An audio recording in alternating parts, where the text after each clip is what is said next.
à toutes et à tous, c'est Maxime Ratura, analyste marché junior chez XTB France. En l'absence d'Antoine dans cette période estivale, donc on va se retrouver tous les matins pour, donc pas des points techniques, mais de l'actualité marché pour vous aider un petit peu mieux situer l'environnement de trading de la journée, des jours à venir. Et donc on va parler d'actualité, on va parler des performances des indices et des données qui sont capitales pour bien comprendre l'environnement dans lequel on se trouve et pouvoir prendre des décisions avisées.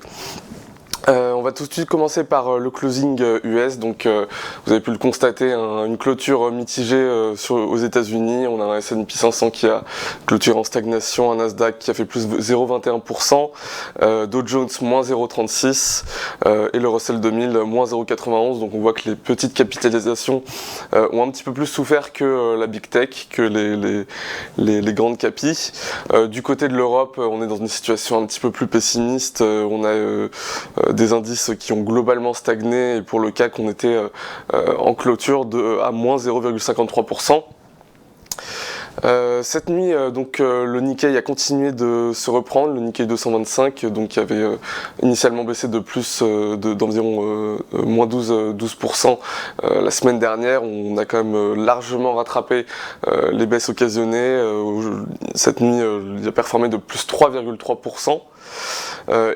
Du côté de la Chine, on a eu des performances mixtes pour le CSI 300 et le Hang Seng, pas de tendance clairement définie.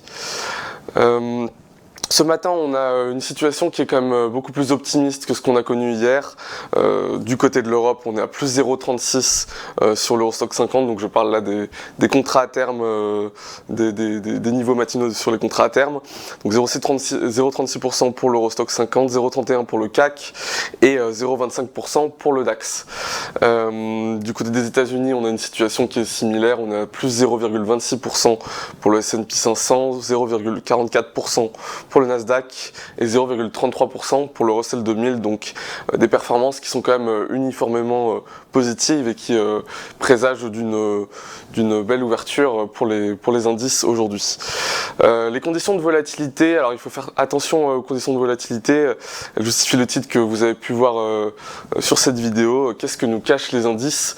Alors on est dans une lecture de volatilité assez optimiste, puisqu'effectivement on a un VIX qui est en train de baisser, qui est en train de retrouver, qui est en train de se diriger, si on suit la directionnalité, vers ces niveaux antérieurs à cette période un petit peu de crise qu'on a connue, une crise qui a quand même été relativement limitée dans le temps, puisqu'on a eu une reprise assez forte qui a suivi la bérésina sur les indices. On reste quand même à des niveaux plutôt élevés, 20,72% sur le VIX, c'est pas des niveaux anodins, c'est au-dessus des moyennes de ce qu'on connaît généralement et c'est au-dessus des niveaux qui caractérisent une tendance haussière. Ce qui m'inquiète surtout en fait c'est le niveau du taildex. Donc le taildex, c'est pour ceux qui ne connaissent pas cet indicateur, c'est un peu comme le VIX mais qui anticipe la volatilité sur des queues de distribution, donc sur des événements un petit peu plus extrêmes. Et bien que le taildex comme le VIX soit en train de baisser, donc ce qui veut dire que la volatilité est en train de petit à petit s'estomper, on a quand même une hausse de plus 28,47% du taildex, donc de risques anticipés sur des événements majeurs au niveau de cet indice-là.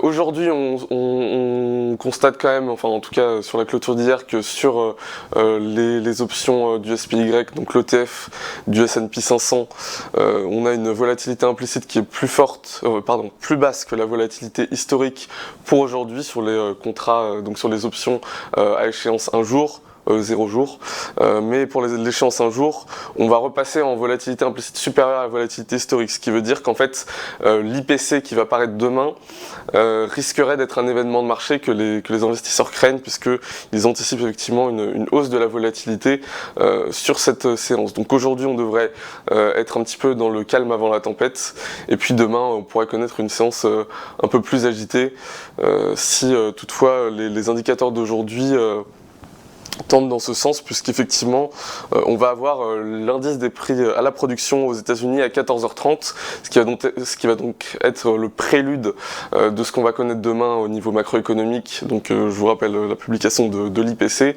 de l'inflation US. Du côté de l'Europe, on va avoir le ZOO, donc l'indice du sentiment économique à 11h, donc ce sera pour l'Allemagne et pour l'Europe. Du côté, donc on retourne aux États-Unis, on va avoir le discours de Bostic, donc banquier central de la Réserve fédérale, à 19h15. Le rapport, alors pour les traders sur le pétrole, on va avoir le rapport de l'IEA à 11h et l'API à 22h30, donc un petit peu plus d'indications sur la situation de l'offre et de la demande sur le marché du pétrole. Voilà pour le calendrier économique. Je vais vous montrer un petit graphique qui est très intéressant et que je vous conseille vivement de suivre. Le graphique que vous voyez apparaître à l'écran est ce qu'on appelle le break-even. Donc en fait c'est la différence entre les rendements délivrés sur les obligations d'État et les rendements des obligations d'État classiques comparés aux rendements des obligations d'État indexées sur l'inflation. Et de manière économique, on comprend cet indicateur comme les anticipations d'inflation chez les investisseurs. Et donc ce que vous pouvez voir, donc le graphique date depuis 2021, c'est qu'on a été quand même dans un très large range. On n'a pas réussi à passer ce niveau de support pendant un très long moment, et c'est en fait ce qui catalysait un petit peu les risques sur l'inflation.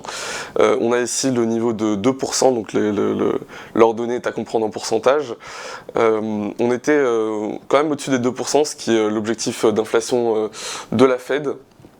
Eh bien, de manière très récente, on a percé ce support à la baisse, on l'a enfoncé, on se situe autour des 1,9%, et donc ça pourrait être très positif pour les attentes au niveau de la situation macroéconomique sur l'ensemble des indices, sur l'ensemble du marché action.